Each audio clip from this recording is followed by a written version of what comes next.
The entire North-South Commuter Railway is being constructed in 3 segments: Malolos-Clark, Tutuban-Malolos, and Solis-Calamba. The segment includes the country's first airport railway express service to the Clark International Airport. The railway's southern segment, the South Commuter Railway Project, will connect Metro Manila to Calamba and will have 18 elevated and at-grade stations. The signing of the South Commuter Railway Project loan agreement between ADB and the Government of the Philippines in June 2022 marks another milestone in the government's efforts to provide comfort and convenience to Filipino commuters within Metro Manila and neighboring provinces. Good morning mga kabayan! Welcome po muli sa ating panibagong update ngayong araong Sabado, February 8, 2025 dito po sa mismong PNR and ECR South mga kabayan sa portion ng Barangay Dita, Santa Rosa City, Laguna. Ayan po mga kabayan, masisilayan po natin yung bagong latag na segmental box girder sa gawing kanan na nasa pangatlo na po sila mga kabayan. So next na paglatag nila dyan na po mismo sa pang-apat na espano. Napakabilis yung paglatag nitong segmental box girder mga kabayan. Halos maabutan na po nila yung doon sa may Kabuyaw, sa may Barangay Mamatid, na kung saan medyo naantala ngayon ang paglatag ng segmental box girder dahil po sa poste, no, na pang-walong poste. So itong poste na lalatagan nila mga kabayan dito sa area ng Santa Rosa, pang-apat na po, no? So mamayang hapon ito babaklasin itong nasa taas ng segmental box girder, isa-isa pong babaklasin yan dahil yan po yung nabubuhat dyan sa segmental box girder para ma-i-align sa taas, mai-kapit dyan sa pinakataas mga bayan, no? Pakita ko po sa inyo sa gawing kanan, ayan po yung camera natin ngayon ay papunta doon sa portion ng Kabuyaw. Ayan na po yung nailatag mga kabayan, no? Kung titingnan nyo yan mga kabayan, medyo maliit pero napakalapad po yan. Nilayuan lang natin yung drone para safe po, no?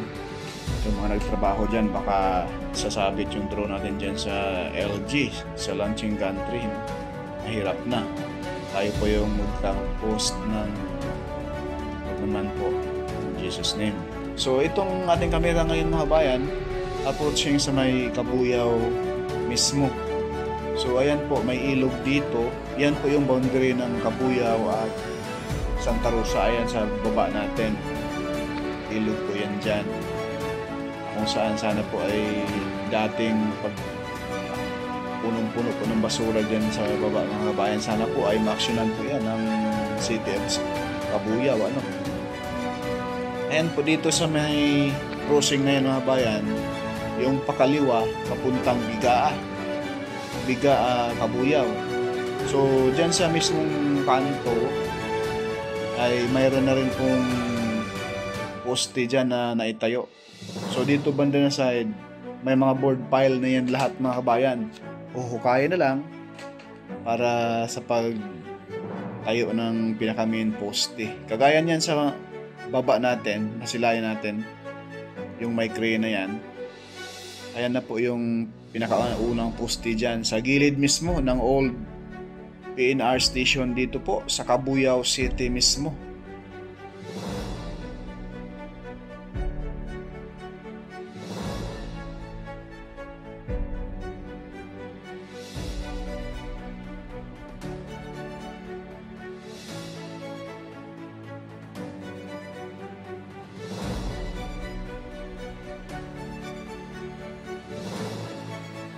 Ang nilagyan natin ng bilog, yan na po yung pinaka-old pa na station. Nakapanahonan pa po ng mga Kastila siguro yan, no, mga kabayan. Ayan po. Yung portion na yan, papunta na yan doon sa mismong pagtatayuan. Mula rito, kasi uusod po yung isang station dito, hindi na po rito. Mga 1.5 kilometro. Doon na po itatayo yan sa mismong Barangay Sala. Kasi yung Barangay Sala, mga kabayan, yan po yung pinaka-sentro, pinaka-strategic area ng Kabuyao, no? Dahil yung Kabuyao pahaba, papunta doon sa Kalamba. So pupuntahan natin ngayon, ipakita ko po sa inyo yung area kung saan itatayo itong new PNR station sa Cabuyao City, no?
So ngayon mga kabayan, lumipat tayo rito sa pinakasentro ng Kabuyao, no?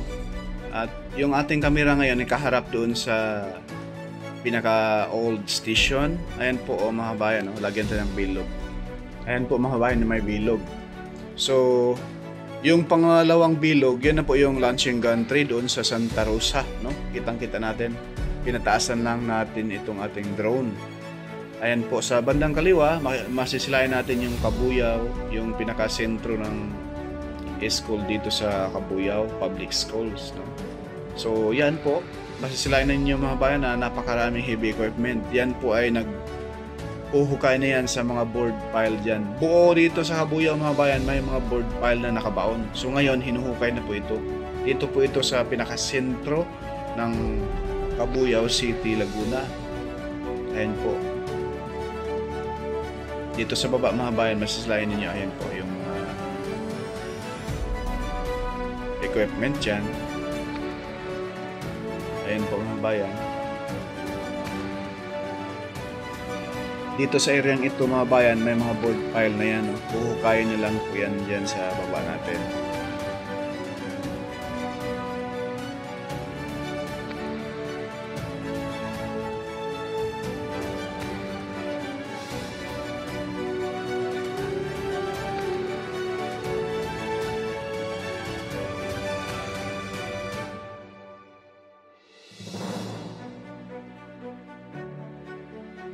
So sa ngayon, ito na po mga bayan yung kaharap sa ating kamera.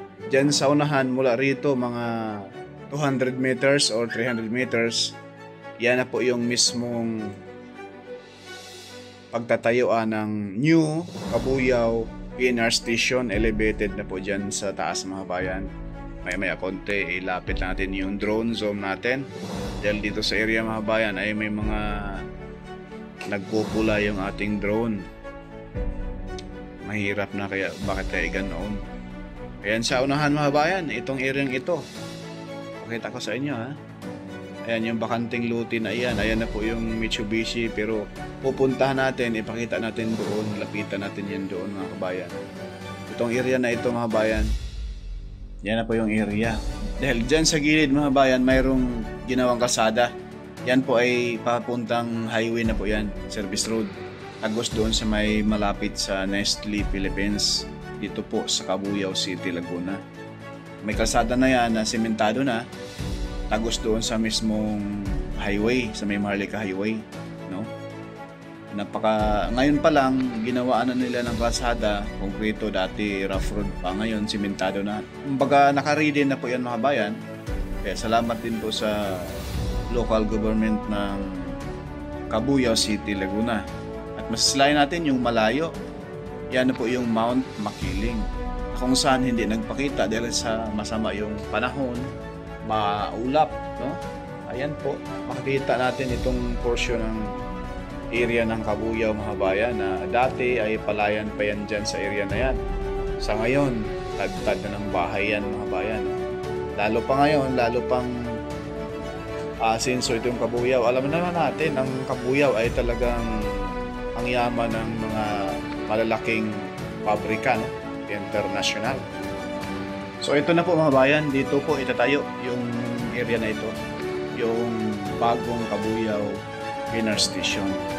So dito sa bandang kaliwa, bandang kanan, ito na po yung area ng Mitsubishi, no? Yung warehouse ng mga sasakyan dito mga bayan. Katabi lang siya. At sa gilid nito ay mayroon ng daan. Ayan po, may mga sasakyan sa baba natin. Yung may pula na sasakyan. Yan na po yung daan. Yan na po yung bagong daan. Papunta doon, dito sa bandang right side natin. Malapit lang. Ang Nestle Philippines, sa likuran lang natin. So, ito na po yung bakbaka na ngayon. May buhos na yan mga kabayan. Yan na po yung mga main poste, no? Ito yung area ng Barangay Sala. Doon sa unahan, yan na po yung mismong area ng Barangay San Isidro at yung pabahay ni Pangulong Marcos dyan sa Barangay San Isidro papuntang Barangay Baclaran. So, nasa Barangay Baclaran yung condominium style na pabahay ng gobyerno, no? At yan masisilayan natin rito mga bayan, yung mga poste. Yan ay buhos na. Pagkatapos niyan, babaklasin yung cover niyan. Tapos bubuhusan uli yung mismong pinaka-pre-cut, no? Kung saan doon po ipapatong yung mismong segmental box girder, pinakatuktok ng poste. At sa gawing kanan, ito na yung warehouse ng isang sikat na sasakyan. Napakaraming sasakyan dyan mga bayan eh. Ayan na po na naman yung ibon, pasaway. Binabanatan yung drone natin kaya hindi pwedeng hindi tayo, marami pa naman mga bayan, no? Itong portion na ito, dyan na po yan mga bayan. Approaching na po ito doon sa mismong Barangay San Isidro and then Mamatid, no? Kung saan dyan na po sa unahan yung mismong pamantasan ng Cabuyao. Sa bandayan po yung building na yun, kitang-kita natin. Hindi pwedeng mga bayan, maraming ibon rito, babanatan yung ating drone, mahirap na, nakabumagsak. Ayan po, patras tayo konti rito. Napakadelikado sa drone natin, marami ng drone na disgrasya. Ayan po, yung bagong daan sa bandang kaliwa natin mga bayan. Yan na yung daan papunta rito sa Maharlika Highway. Ayan po. Ayan, nasa kanan, ibilisan natin, ang lakas pa ng hangin. So yan na po portion na yun mga bayan, yung mismong pagtatayuan ng Cabuyao PNR Station. Yung area na yan. So yung kalsada na bandang kanan na malapad, yan na po yung nakaabang, ginawaan na ngayon pa ay ginawa na nila, no? Papunta na yun dito sa mismong highway. At mismong pagtatayuan ng Kabuyao Station ay medyo may tambak na rin, mataas na. Yan po yung creek dito sa area, mga kabayan. Yan, tuloy-tuloy din po ang gawa. Ayan po, zoom natin konti. Ito na po yung Barangay Sala, Kabuyao City, Laguna. Yan yung area na yan, tinambakan na po yan, mga bayan, mataas-taas na rin po. Dahil dati kalibre lang po yan dyan sa mismong itong sakahan na ito. At ngayon dyan, mga bayan, yung area na yan ng Kabuyao, yung pagtatayuan ng station, ay may mga board pile na yan dyan, no? Kaya abangan pa ninyo yung ating mga latest progress dito. Yan lang po, mga bayan, yung ating latest progress dito po sa PNRNCR South. Podcast Studio hindi sikat pero nag-aabot ng balitang tapat para sa bagong Pilipinas. Build Better More program.